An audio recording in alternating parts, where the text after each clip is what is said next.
नमस्कार मेरे प्यारे बच्चों, मैं तुम्हारी दादी आज फिर एक नई चिट्ठी लेकर आई हूँ।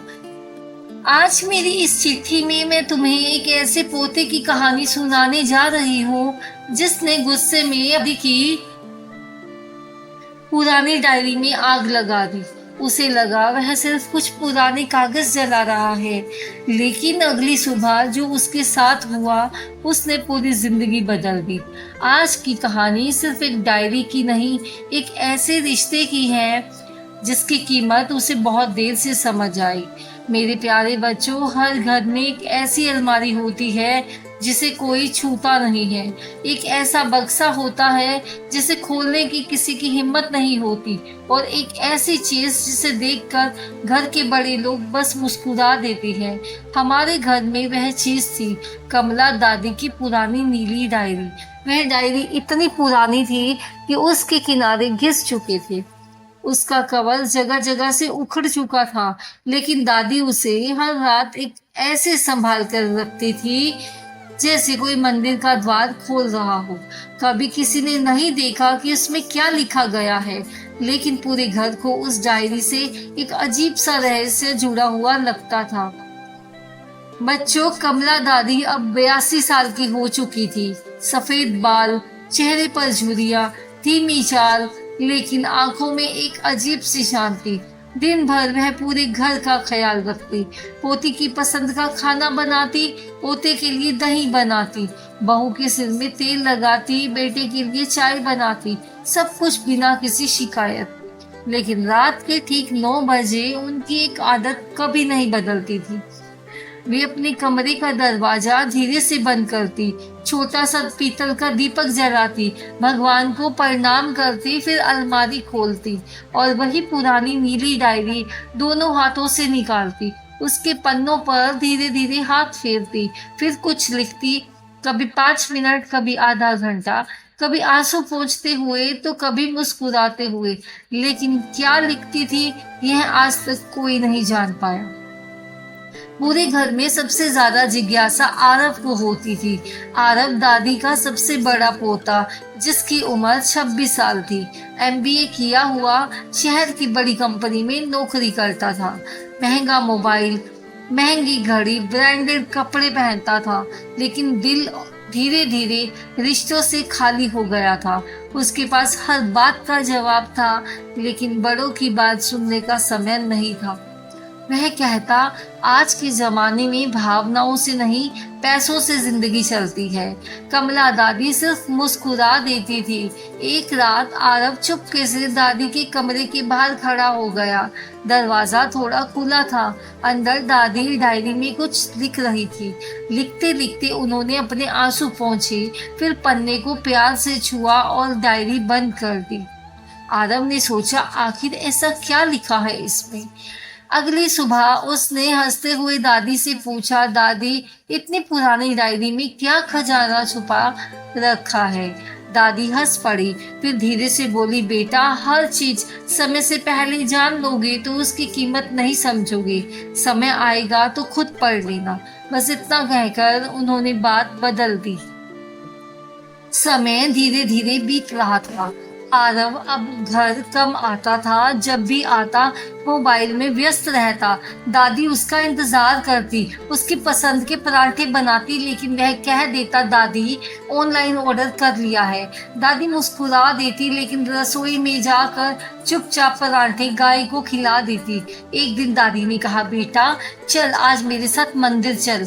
आरव ने मोबाइल से नजर उठाए बिना कहा, दादी, मेरे पास टाइम नहीं है। अब पुरानी सोच वाले लोग समय की कीमत नहीं समझते। ये शब्द कमला दादी के दिल में तीर की तरह लगे, लेकिन उन्होंने कुछ नहीं कहा। सिर्फ उस रात डायरी थोड़ा देर ज्यादा लिखी, और लिखते लिखते पहली बार उनकी स्याही के साथ आंसू भी पन्ने पर गिर गए। उस रात निशा, जो आरव की छोटी बहन थी, पानी लेने गई।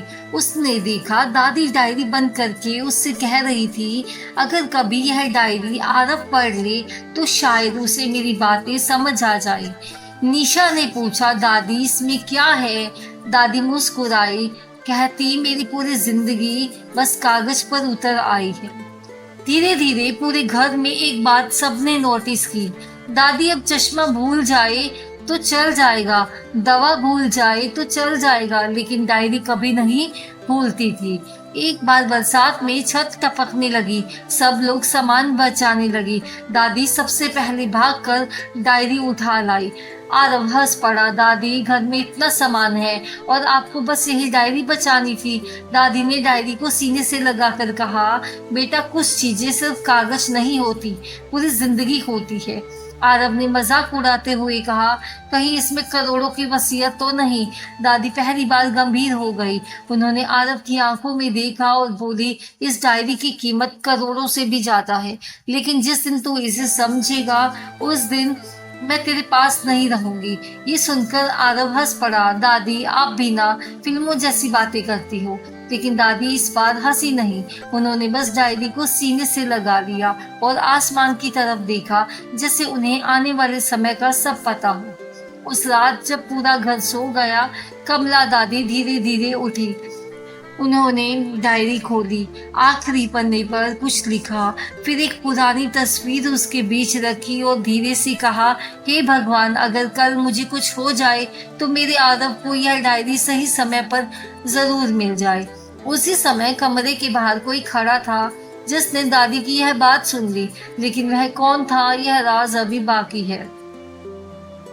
कुछ लोग घर में रहते हुए अपनी मौजूदगी का एहसास नहीं होने देते, लेकिन जब वही लोग एक दिन हमेशा के लिए चले जाते हैं, तब समझ आता है कि घर ईंटों से नहीं उनके होने से बसता था। उस सुबह सूरज तो रोज की तरह उगा था, लेकिन कमला दादी आज देर तक कमरे से बाहर नहीं आई। राधा ने सोचा, जो उनकी काम वाली थी, कि पता नहीं दादी को क्या हो गया है। उन्होंने उनकी पोती को बुलाया और कहा कि दादी अब तक कमरे से बाहर नहीं आई है। निशा मुस्कुराते हुए बोली, दादी उठिए। कोई जवाब नहीं था। उसने धीरे से दरवाजा खोला। कमला दादी अपने बिस्तर पर थी, चेहरे पर वैसे ही शांति जैसे कोई गहरी नींद में हो। उनके हाथ भगवान की छोटी सी तस्वीर पर रखे थे और उनकी पुरानी नीली डायरी सीने से लगी हुई थी। निशा धीरे से उनका हाथ पकड़ती हुई बोली कि इनका चेहरा तो ठंडा पड़ चुका है। उसकी चीख पूरे घर में गूंज गई। कुछ ही देर में पूरा घर रोने की आवाजों से भर गया। पड़ोसी आए, रिश्तेदार आए, गांव वाले आए, हर किसी की आंखें नम थी। कोई कह रहा था, इतनी अच्छी औरत भगवान जल्दी बुला लेती है। कोई उनके पैर छूकर रो रहा था तो कोई उनकी रसोई को देख रहा था, जहां आज भी आरव की पसंद का बेसन का हलवा ढका हुआ रखा था। आरव शहर से भागता हुआ आया।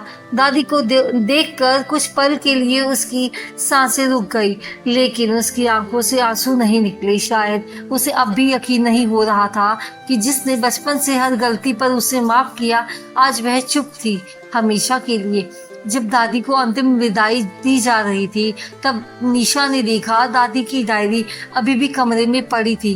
वह उसे उठाने लगी, तभी आरव ने कहा, रहने दो, बाद में देख लेंगे। निशा ने डायरी को फिर से अलमारी में रख दिया। उसे क्या पता था कि कुछ दिनों बाद यही डायरी पूरे घर की सबसे बड़ी परीक्षा बनने वाली थी। 13वीं भी पूरी नहीं हुई थी कि घर का माहौल बदलने लगा था। जो लोग कल तक दादी के लिए रो रहे थे, आज अलमारी की चाबियां ढूंढ रहे थे। एक चाचा बोले, माँ ने जरूर कुछ गहने अलग रखे होंगे। दूसरे ने कहा, जमीन किसके नाम की है। तीसरा बोला, कोई वसीयत तो होगी। घर जो कल तक माँ की याद में रो रहा था, आज हिस्सों में बंटने लगा था। आरव चुपचाप सब सुन रहा था। अचानक उसे दादी की बात याद आई, इस डायरी की कीमत करोड़ों से भी ज्यादा है। उसके मन में एक विचार आया, जरूर इस डायरी में वसीयत लिखी होगी। अब उसे पहली बार डायरी की चिंता होने लगी। रात को जब सब सो गए, आरव धीरे धीरे दादी के कमरे में गया। कमरा पहले से ज्यादा सूना लग रहा था। दीवार पर दादी की तस्वीर थी, नीचे उनकी लकड़ी की कुर्सी और अलमारी के अंदर वही पुरानी नीली डायरी। उसने डायरी निकाली, उसके हाथ कांप रहे थे। उसने पहला पन्ना खोला, खाली था। दूसरा पन्ना भी खाली निकला। तीसरा पन्ना फिर से खाली और 10वां पन्ना भी वैसे ही खाली। 20वां भी खाली। वह तेजी से पन्ने पलटने लगा। 1, 2, 50-100 अधिकतर पन्ने बिल्कुल खाली थे। आरव गुस्से से भर उठा, यह कैसे हो सकता है? दादी हर रात लिखती थी, फिर यह सब खाली क्यों है? उसे लगा दादी ने सबको बेवकूफ बनाया। उसी समय निशा कमरे में आई। उसने कहा, भैया धीरे देखो, शायद कुछ समझ ना आ रहा हो। लेकिन आरव अब गुस्से में था। आरव गुस्से से कांप रहा था। उसने डायरी बंद कर दी और जोर से फर्श पर फेंक दी। निशा घबरा गई। भैया ऐसा मत करो। लेकिन आरव चीखा, बस पूरी जिंदगी रहस्य रहस्य रहस्य। आखिर मिला क्या? खाली पन्ने। उसने टेबल पर रखी माचिस उठाई। निशा दौड़ी। उसने आरव का हाथ पकड़ा। नहीं, ये दादी की आखिरी निशानी है। आरव ने गुस्से में उसका हाथ झटक दिया। माचिस जली। एक छोटी सी लो डायरी के कोने से लगी। कुछ ही सेकंड में आग धीरे धीरे पूरी डायरी में फैल गई। निशा रोती रही, भैया बुझाओ मत, कृपया इसे रहने दो। लेकिन आरव पत्थर बना खड़ा था। उसकी आंखों में गुस्सा था, दर्द था और अहंकार भी था। कुछ ही मिनटों में वह डायरी, जिसे कमला दादी अपनी जान से ज्यादा संभालती थी, राख बन चुकी थी। तभी घर के बाकी लोग भी कमरे में आ गए। सबकी नजर राख के उस ढेर पर पड़ी। माँ वहीं बैठ गई। उनके मुंह से सिर्फ इतना निकला, आरव तूने अपने दादी की भी आखिरी याद जला दी। पूरा घर खामोश हो गया। ऐसी खामोशी जिसमें रोने की आवाज भी सुनाई नहीं देती थी। रात के लगभग 2 बजे तेज हवा चली। खिड़की खुल गई। डायरी की राख कमरे में बिखरने लगी। निशा उसे समेटने लगी। तभी राख के बीच एक आधा जला हुआ पन्ना दिखाई दिया। उस पर सिर्फ एक पंक्ति बची थी, अगर यह पन्ना तुम्हारे हाथ में है तो शायद तुम बहुत देर कर चुके हो। निशा के हाथ कांपने लगे। उसी समय दरवाजे पर धीरे धीरे किसी ने दस्तक दी। ठक ठक ठक की आवाज सुनाई दी। रात के 2 बजे आखिर कौन आया होगा? कभी कभी भगवान सजा देने नहीं आते, वह सिर्फ हमें हमारी गलती दिखाने आते हैं। उस रात आरव बिल्कुल नहीं सो पाया। डायरी की जलती हुई तस्वीर बार बार उसकी आंखों के सामने आ रही थी। लेकिन उसका अहंकार अभी भी कह रहा था, सिर्फ एक पुरानी डायरी ही तो थी। सुबह सूरज निकला। घर में अब भी सन्नाटा था। दादी के जाने के बाद रसोई की पहली चाय भी वैसी नहीं लगती थी। तभी ठक ठक दरवाजे पर हुई। निशा ने दरवाजा खोल दिया। सामने करीब 82 साल के एक बुजुर्ग खड़े थे। सफेद धोती, कंधे पर गमछा, हाथ में पुराना चमड़े का बैग। आरव ने पहचान लिया, और दीनानाथ मास्टर जी, गांव के पुराने शिक्षक जिन्होंने आरव के पिता को भी पढ़ाया था। मास्टर जी धीरे धीरे अंदर आ गए। उन्होंने कमला दादी की तस्वीर के सामने दीपक जलाया। कुछ देर आंखें बंद रखी, फिर अपने बैग से एक पुराना भूरा लिफाफा निकाला। उस पर कमला दादी की लिखावट थी। बड़े अक्षरों में लिखा था, सिर्फ आरव के लिए।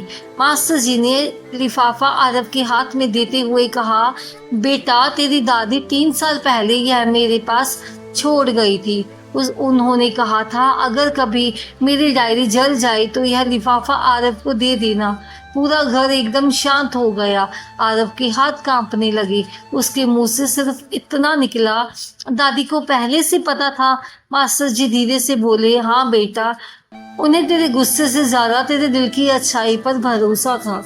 आरव ने धीरे से लिफाफा खोला। अंदर एक नहीं, 2 नहीं, पूरे 50 छोटे छोटे लिफाफे थे। हर लिफाफे पर एक तारीख और एक छोटा सा शीर्षक लिखा था। पहला लिफाफा, तुम्हारा पहले स्कूल का दिन। आरव ने धीरे से उसे खोला। अंदर दादी की लिखावट थी, मेरे प्यारे आरव, आज तो पहली बार स्कूल गया। तू बहुत रो रहा था। तू मेरा हाथ नहीं छोड़ रहा था। बेटा, जब तू रो रहा था तब मैं भी स्कूल के बाहर पेड़ के नीचे छुप कर रोई थी। लेकिन मैं चाहती थी कि तू उड़ना सीख जाए। पत्र पढ़ते पढ़ते आरव की आंखें भर आई। उसे याद भी नहीं था कि उस दिन दादी उसके पीछे कितनी देर खड़ी रही थी। दूसरा लिफाफा, जिस पर लिखा था, जिस दिन तुम पहली बार हार गए थे। उसमें लिखा था, आज तू दौड़ में हार गया। तूने खाना नहीं खाया, लेकिन मैंने भगवान से कहा, मेरे बच्चे को जीने मत भूलने देना, इसको जीत मत देना, उसको पहले हार का सबक सिखाना। तीसरे लिफाफे में लिखा था, तुम्हारा पहला झूठ। आरव कांप उठा। उसने धीरे से पढ़ा, आज तूने फूलदान तोड़ा और दोष निशा पर लगा दिया। मुझे सब पता था, लेकिन मैंने तुझे डांटा नहीं, क्योंकि मैं चाहती थी एक दिन तू खुद सच बोलने पर गर्व करे। आरव फूट फूट कर रो पड़ा। फिर एक एक करके पन्ने खुलते गए। पहली साइकिल, पहली नौकरी, पहली तनख्वाह, पहली बार शहर जाना, पहली बार माँ से झूठ बोलना, पहली बार दादी पर गुस्सा करना। हर घटना दादी ने लिखी थी, लेकिन कहीं भी शिकायत नहीं थी। हर जगह बस दुआ थी। फिर आरव के हाथ एक छोटे से पीले लिफाफे पर रुके। उस पर लिखा था, जिस दिन तुमने मुझ पर ऊंची आवाज में बात की थी। आरव अब पढ़ने की हिम्मत नहीं जुटा पा रहा था। कांपते हाथों से उसने पत्र खोला। उसमें लिखा था, बेटा आज तेरी आवाज ऊंची थी, लेकिन मुझे पता है तेरा दिल अभी भी वही है जो बचपन में डर कर मेरी आंचल में छुप जाता था। मैं तुझसे नाराज नहीं हूँ, बस दुआ करती हूँ एक दिन तुझे अपने शब्दों की कीमत समझ आ जाए। अब आरव जमीन पर बैठ चुका था।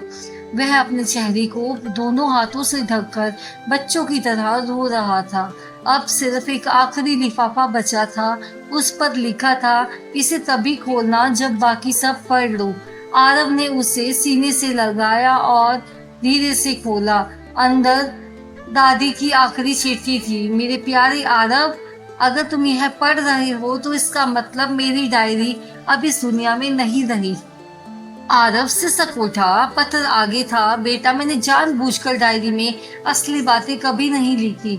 मैं जानती थी एक दिन गुस्सा तुमसे वह डायरी जला देगा, इसीलिए मैंने तुम्हारी जिंदगी अलग अलग लिफाफों में छुपा दी, क्योंकि कागज जल सकते हैं लेकिन सही समय पर मिले शब्द कभी नहीं जलते। अगर तुमने मेरी डायरी जलाई है तो मैं तुमसे नाराज नहीं हूँ। मुझे सिर्फ इस बात का दुख होगा कि तुमने गुस्से को अपने प्यार से बड़ा बना दिया। आखिरी पंक्ति पढ़ते ही आरव दादी की तस्वीर के सामने घुटनों के बल बैठ गया। उसने रोते हुए कहा, दादी मैं हार गया, आप जीत गई। आपने मरने के बाद भी मुझे जीना सिखा दिया। अगले दिन आरव उस राख को जिसमें डायरी जली थी एक छोटे से कांच के पात्र में भरता है। उस पर लिखता है, यह राख नहीं, मेरे अहंकार की चिता है। कुछ महीनों बाद वह गांव में कमला दादी समृद्धि पुस्तकालय बनवाता है, जहां हर बच्चे को एक खाली डायरी दी जाती है और पहले पन्ने पर दादी की यही पंक्ति लिखी जाती है, बेटा जो बात तुम किसी से कह नहीं सकते उसे कागज से जरूर कह देना। मेरे प्यारे बच्चों, हम अक्सर सोचते हैं कि विरासत घर, जमीन या पैसे होते हैं, लेकिन सबसे बड़ी विरासत वह शब्द होते हैं जो मरने के बाद भी हमें बेहतर इंसान बना दें। अगर आज भी आपके घर में दादा दादी या माता पिता की कोई पुरानी डायरी, चिट्ठी या तस्वीरें रखी हैं, तो उसे पुराना सामान समझकर कभी मत फेंकिए, क्योंकि हो सकता है उसमें किसी का पूरा प्यार छिपा हो। अगर इस कहानी ने आपकी आंखें नम कर दी हो तो कमेंट में जरूर बताइएगा, और इस कहानी को अपने दोस्तों के साथ या परिवार के साथ जरूर शेयर कीजिए, क्योंकि कभी कभी एक कहानी पूरे परिवार की सोच बदल देती है। मिलते हैं फिर एक ऐसे ही दादी की चिट्ठी के साथ। धन्यवाद बच्चों, अपना ख्याल रखना और जीवन में कभी मत हारना। मैं फिर मिलूंगी एक नई चिट्ठी के साथ।